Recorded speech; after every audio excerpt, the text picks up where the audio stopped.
Get this and get it straight. Crime is a sucker's road, and those who travel it wind up in the gutter, the prison, or the grave. This time a bride-to-be, a corpse in a plush bungalow, and a southern drawl behind a gun all had one thing in common. They moved through the same deep shadow. It happened like this. From the pen of Raymond Chandler, outstanding author of crime fiction, comes his most famous character in The Adventures of Philip Marlowe.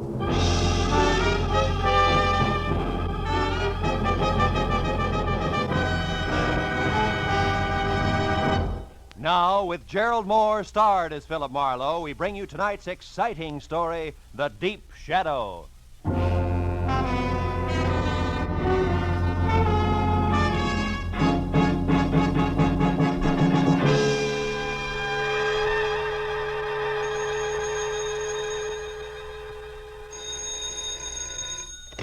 Hello.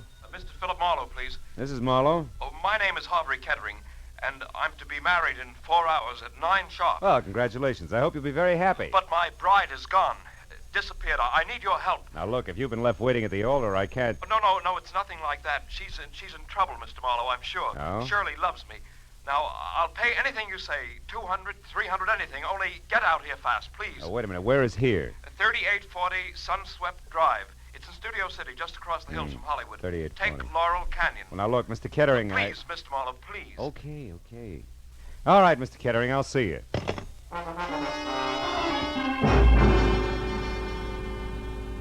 The address he gave me turned out to be a healthy chunk of old Spain. A whitewashed house that spread out for at least 100 yards under a pink-tiled roof.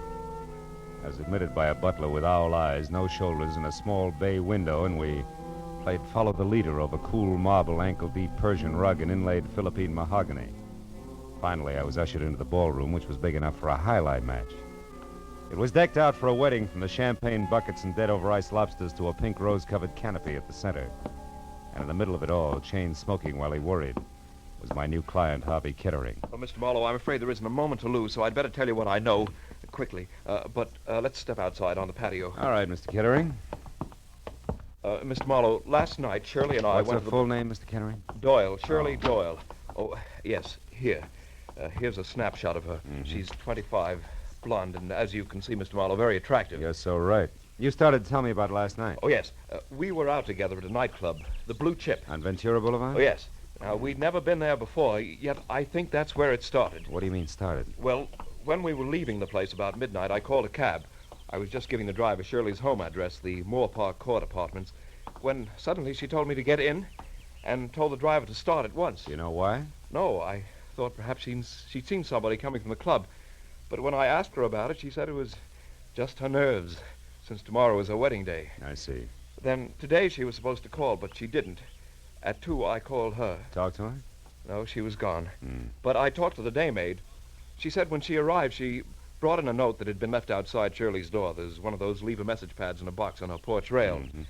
She said it seemed to upset Shirley terribly. Mr. Marlowe, what are we going to do? Well, now, look, have you been over there to Shirley's place? No, I haven't. Got a key? Yes, I do.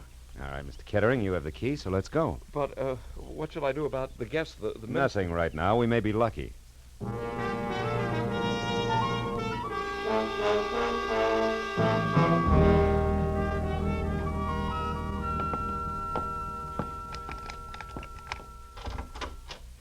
There are only 3 rooms, Mr. Marlowe. What do you suggest we do? Well, first, let's look for that note. She may have left it here somewhere. Oh, you try the bedroom. I'll start with the wastebasket. It's full of papers. All right. Just as you say, Mr. Marlowe. Yeah, sure. Endicott Clinic. 321 North Rossmore. Say, Kettering, what does Shirley do for a living? Oh, she was a receptionist, Mr. Marlowe, at a medical clinic on Rossmore. Well, that figures. Mr. Marlowe. What? Mr. Marlowe, I found it. The note the maid spoke of, it's the same paper written with a soft pencil like the one attached to that box outside. It was on her dresser. Now, give it here. Let's see it. Dear Shirley Doyle, guess who I ran into last night? Francis Dragato. Suggest you meet me at the corner of Ventura and Woodsett Boulevard at 10:30. Not signed, huh? Is Francis spelled with an E? Yeah, the girl's name. I've never heard Shirley mention any Francis Dragato. And a public street corner wouldn't be much of a place to check 5 hours after people met, would it, Mr. Marlowe? No, I suppose not. Mr. Marlowe, what have you got? What is it? Oh, a page torn out of the classified directory, a listing of theatrical agencies. Line through by pencil from A down to C. The last one crossed out is capital artist. Yeah, that makes Drake Talent Agency next. Well, she never had anything to do with show business, Mr. Marlowe. What do you think it means? I don't know. You going to check with the Drake Agency? No, my first stop's going to be where you were last night, the Blue Chip. I know the owner, Eddie Shaft, and Eddie knows an awful lot, including things that aren't always exactly his business. May be able to help us if he wants to. Shall I come along, Mr. Marlowe? No, you go home, Kettering. I'll try to deliver your bride before 9. All right. Shall I pay you now? Now, we'll let it go COD. I haven't the slightest idea what I'm going to run into.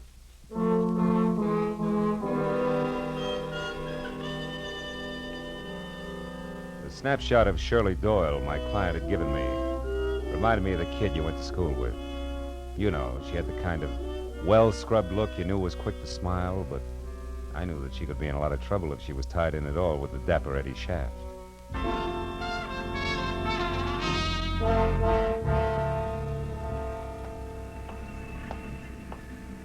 After dark, the Blue Chip was one of those cozy, soft lights melting on thick drapes kind of places. It made you forget all about the stiff prices for limp food. But now, at a little better than 5 in the afternoon, under wide-eyed, unblinking work lights, it had all the cushion come hither of a union hall. In one corner, a skinny musician with a golf ball complexion was working over a clarinet, while in the middle of a dance floor with no more diameter than the hole in a candy lifesaver, a girl was standing on a piano stool.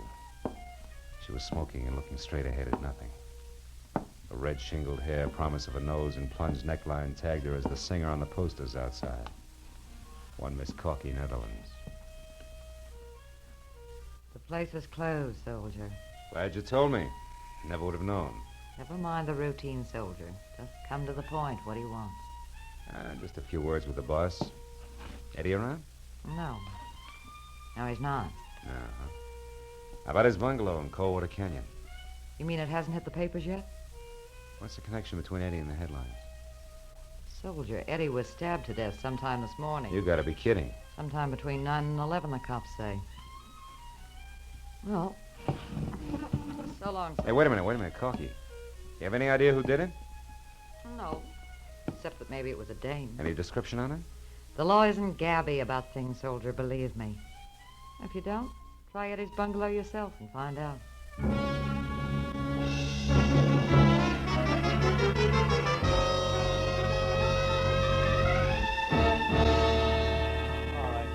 Hustle up, will you? Oh, yeah, and Mooney, don't forget to have that fingerprint crew go over his other car on that back porch rail. Okay, Lieutenant. Hey, can they start the body downtown now? Yeah, I guess so. We're not going to get any smarter staring at it. Hiya, Matthews. Huh? Oh, hello, Phil. What brings you up here? Curiosity, I was in the neighborhood. What's the setup? I hear it's supposed to be a woman. Could be. Where do you hear this? Singer over at the Blue Chip, Corky, Netherlands. Oh, her. Yeah, well, she's clear. She Yeah? was home right up until noon, and she can prove it. This happened a little before noon, an hour or so. But it was a woman, all right. What makes you so sure? Oh, Phil, fresh lipstick on a glass and a cigarette, a kitchen knife for a murder weapon, etc. No. Also, some long-nosed neighbor saw a girl. Said she was young, maybe blonde. She wasn't sure. Saw her run out of here a little after 11 this morning. Mm-hmm. All this adds up to somebody in particular, huh? Well, it should, Phil. Norma Mayetta. Who? She was Norma Mayetta's her name. She Oh, was yeah, Eddie's dearest, yeah. you see. It should add, but it doesn't. She left town last night for Chicago in the 1 a.m. plane. We checked it.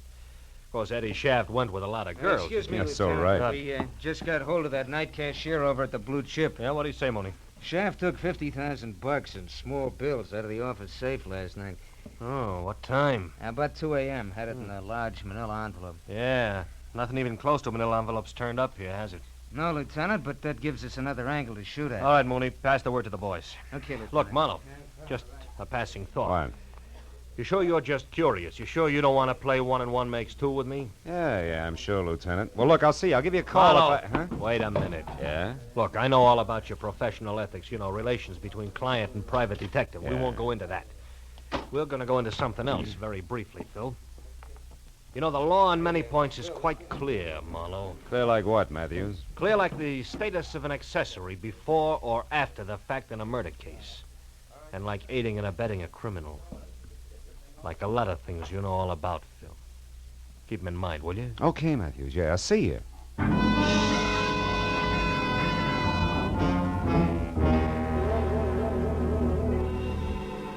Since the lieutenant hadn't mentioned Francis Dragato, I didn't see why I should.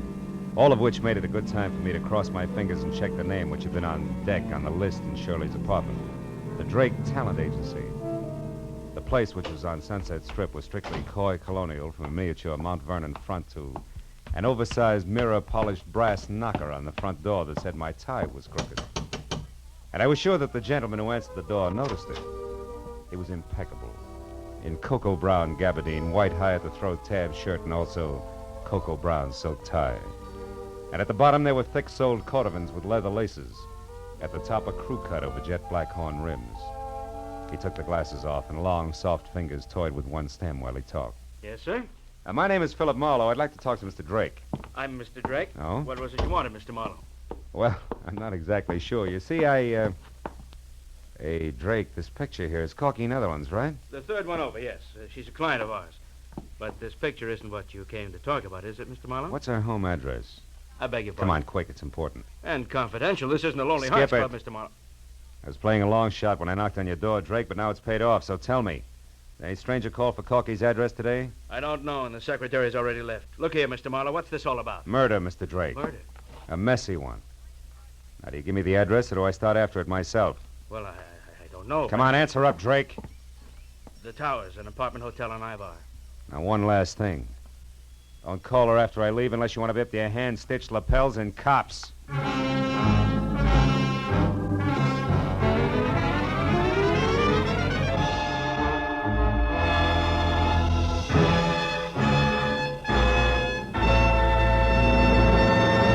In just a moment, the second act of Philip Marlowe. But first, you might think that after several years with Gracie Ellen, George Burns had seen everything, done everything, been everything. But this Wednesday night, you'll find George in a brand new role, that of a Florodora girl, with costume and complications by Gracie Ellen. The Burns and Allen Show is heard every Wednesday on most of these same CBS stations, along with the Bing Crosby Show and the Groucho Marx program. Now, with our star, Gerald Moore, we return to the second act of Philip Marlowe and tonight's story, The Deep Shadow.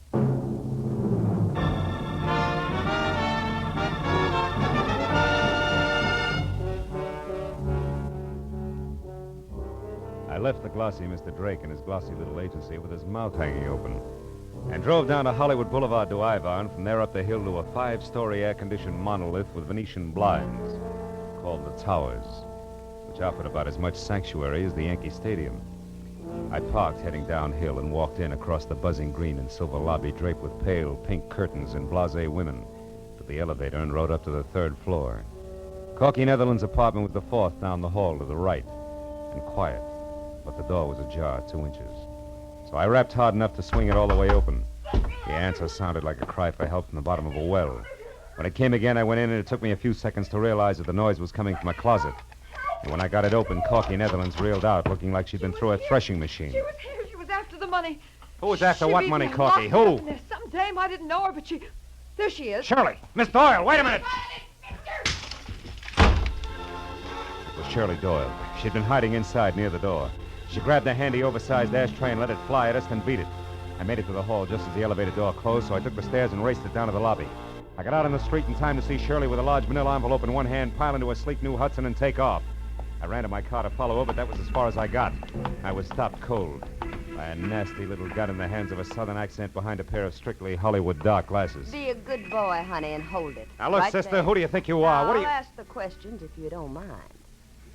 Why are you in such a fuss over the girl who just made off there? I was trying to get her out of a jam, believe it or not. Well, now, isn't that the darndest coincidence you ever saw? So am I. Only you want to catch her, and I want her to get away. But I guess that's life, isn't it, honey? Yeah, in the raw. You said it. We got big business together, her and me. And it sure don't include you. Just a minute. This ad's like you could be Francis Dragato. Francis who? Dragato. Me? Yeah. Oh, that name's much too fancy for the likes of me, honey. I reckon we can break it up now. So why don't you just give me the keys there in your hand? My keys? Come on, give. Yeah, well... That's a Oh. good boy. Now, don't try anything silly. And, don't fret, honey. I'll leave your car 2 or 3 blocks down the street here. Look, maybe you ought to go back upstairs and console little sugar child up there. Maybe take her to a movie or something. You know, to cool her off. Well, that's a nice, fresh thought. I'm loaded with them. Yeah, you're Try loaded. me again sometime. So long. Dames. Someday I'm going to get a case where there's no dames connected. Either directly or indirectly. Parking my car 3 blocks away, that's fine. Just fine. Hey, going up!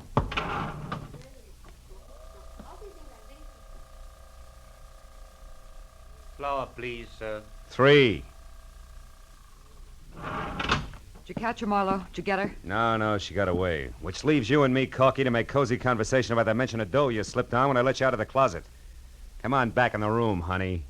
What money? Now, look, you worked for Eddie Shaft as a singer in his club, but what else was Eddie to you beside boss? Just a minute. I don't see what business that is of yours. It's easy. He was murdered. The cops have already talked to me, soldier. I'm clean. Those negotiations can be reopened at any time. But one thing, you forgot to tell them anything about dough, and yet they're very interested in 50,000 missing bucks. That 50 grand was right here in the apartment, wasn't it? Well, you can't blame a girl for trying, Marlowe. No, not unless she tries too hard. Now, what does the name Francis Dragato mean to you?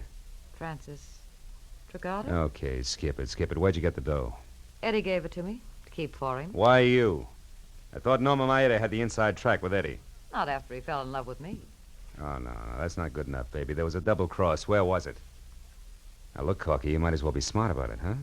All right, I didn't kill him. But if you can get that dough back for me, I'll split it with you. Right down the middle. I'm listening. That club of his is dying on its feet. The Blue Chip's going broke. Eddie and Norma Maeda raised $50,000 to keep it going. But Eddie decided to get out from under. He got rid of Norma by sending her to Chicago in a trumped-up deal. And he put all that cash in one lump and gave it to me to hold. We were going to run out together. Only somebody got to him, nailed him, and that left you holding the bag with 50 grand in it. That's nice. Except then a girl who belongs in this mess like a great-grandmother belongs in a high hurdle race stepped in and took it away from you. With the help of a southern accent and dark glasses. Who are you calling? Friend of mine at Homicide. Why, you Sit down and shut up. So far you've been lucky, Corky. Don't push it. Lieutenant Matthews, homicide. Marlowe Matthews, listen, on that Eddie Shaft case. Yeah, what about it? I got a couple of things you might be of help to you. Now, look, item 1. That missing 50 grand is being sought after by a southern accent and dark glasses. A woman? Yeah, and she pulled a gun on me. Item 2. The name Francis Dragato, it ties in. D-R-A-G-O-T-T-O. Ring any bells? Dragato. That's what I said. Yeah, wait a minute. Oh, yeah, What? I remember, yeah. Yeah, but it's nothing, Marlowe. It's ancient history. Dragato I knew was a third-rate burglar, shot and killed resisting arrest down the Sandbar district about 5 years ago. Way back when I was a prowl car sergeant. Look, what about this Tell me, southern Dragato have a wife? No, I think there was a daughter around. Name though. Francis? I don't remember that good, Marlowe. Look, what is this Dragato business anyway? Well, so far it's a hunch. That's what I thought. Climb off of it and get down to facts, will you? Who was the dame after that Eddie Shaft money? Where did you run into her? I lost her on Ivar. That's not what I asked you. I know that's not what you asked, but anything else would be a breach of my client's confidence. All right, look, Marlowe, I'm real serious. I'm going to give you just 1 hour to notify your client and get down here and spill. After that, I'm putting out a call to have you picked up for withholding evidence. Matthews ain't kidding this time. You, didn't say goodbye. That's quite a tightrope you walk, Marlowe. Yeah, sometimes. You're good. And I'm a girl of my word. You get that money back for me and it's 50-50. You're my only chance. Don't kid an old kidder, baby. You're a girl of 2 words. Double and cross. Good night, Corky.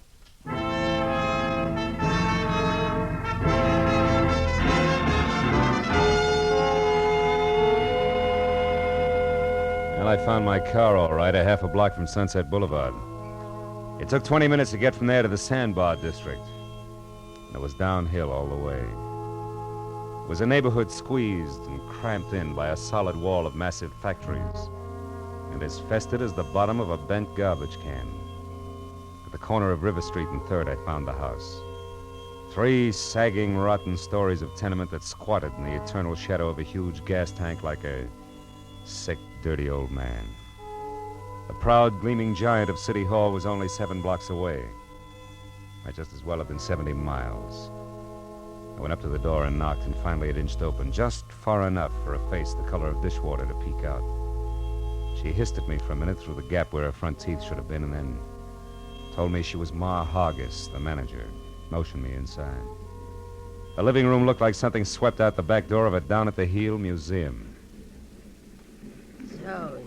want to know about the Dragotas, huh? Yeah, they lived here, didn't they? Maybe, maybe not. Cops got the old man about 5 years ago? It's possible. What became of his daughter? Where's Francis Dragato? Why?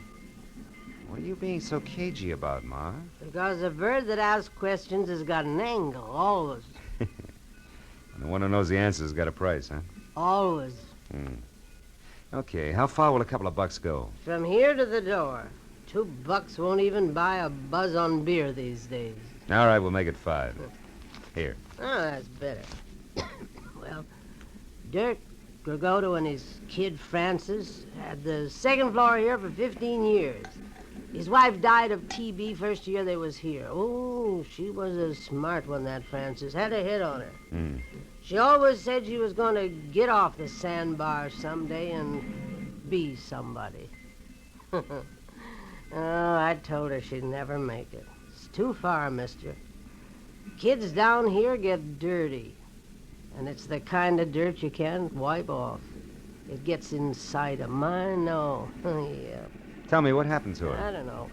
When her old man got it, she left, and I never seen her again, not to this day. Probably left town and wound up working the gin mills in some other place. Is that They the always $5 do. worth? Huh? Well, you bought sight unseen, Sonny. Tell me, you got a picture of her? Yeah. As a matter of fact, I have. Good. She was 17 at the time. It's kind of fuzzy, but you can see Hey, she wait a was minute, Ma. Huh? Are you sure this is Francis Dragato? Say, she lived in this dump for 15 years. I'm sure, I know. She looks like somebody else. Girl who was supposed to get married tonight. I got another picture of Francis here someplace. Wait a minute now, a better one. Let me see now. Yeah, here it is.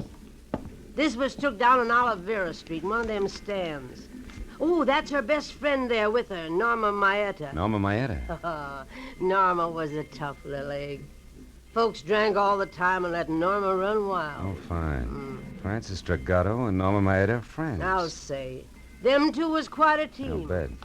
I always wanted to do something for them girls, but what can you ever do in a hole like this for anybody?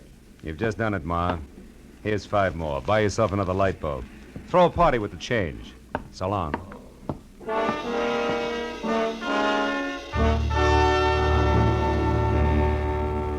The eyes of one young woman and the chin and mouth of another, side by side, smiling into a camera, had cleared up a lot of questions. But there was one more that needed an answer fast. I called Matthews from the first phone booth I came to, brought him up to date in a hurry, and then asked him to check Norma Maeta's place, and if that was blank, to meet me at the Moore Park Court Apartments, which was the only other likely place I could think of. I crowded traffic lights all the way out, but he and Sergeant Mooney got there almost as soon as I did. And I led them back to Francis Dragato's well-lit cottage, the one she'd taken in her new name, Shirley Doyle. Mooney went to cover the back while Matthews and I moved in up front.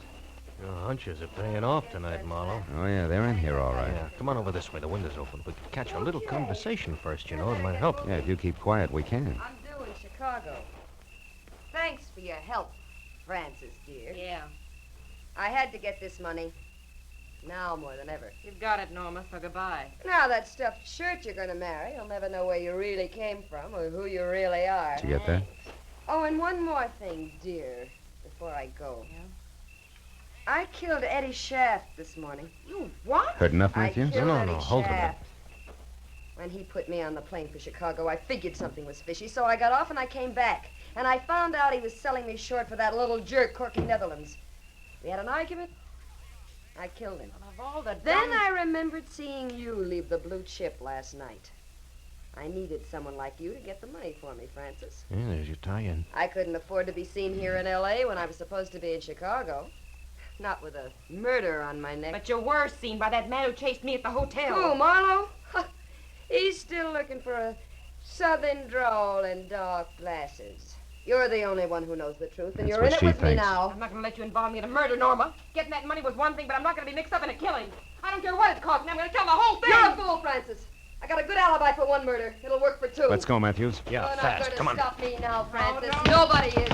And who's that? All right, hold it, girls. We're police. You're not taking me! Back, Matthews! Yeah, Mooney, stop her! Hey, stop! Drop it, lady. Come on, Marlowe. I think she's dead, Lieutenant. She wouldn't stop. She was shooting at me, but she's a woman. All right, Mooney. That gun in her hand, she was a killer and nothing more. Yeah, I suppose she was. If you asked that kid inside, she could tell you what made her that way. Oh, well, let's get out of here, Matthews.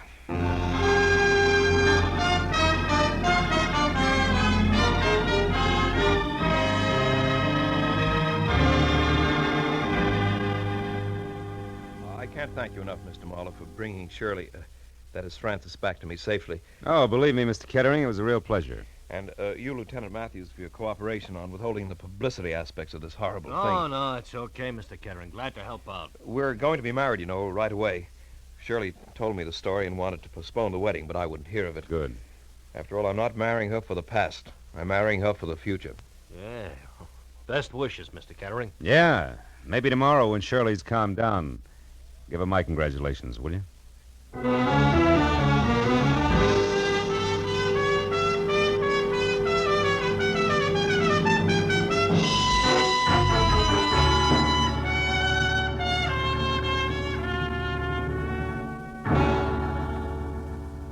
Well, after a long cup of coffee and a lot of conversation about people with Matthews, I finally got in my car and headed home to my apartment on Franklin Avenue, which isn't the best street in town, but it is lined with palm trees instead of garbage cans. And the sun hits it all day long.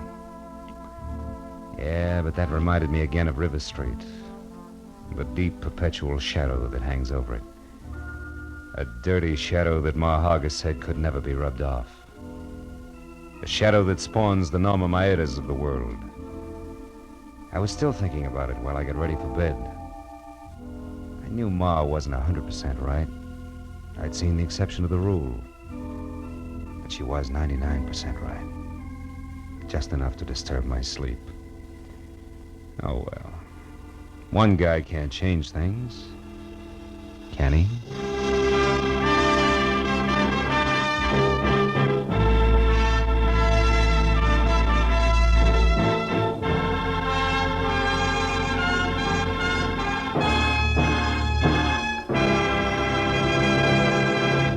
The Adventures of Philip Marlowe, bringing you Raymond Chandler's most famous character, star Gerald Moore, are produced and directed by Norman MacDonald and are written for radio by Robert Mitchell and Gene Levitt.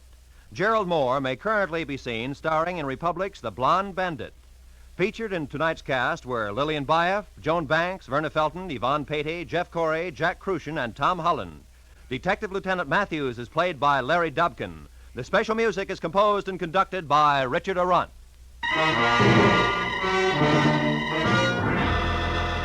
Be sure and be with us again next week when Philip Marlowe says...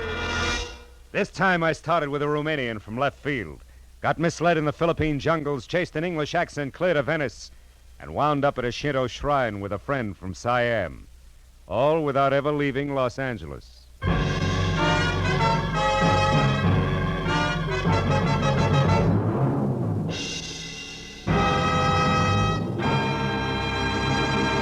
Dr. Christian, the kindly physician of River's End, has a most unusual case placed in his hands this Wednesday night on CBS.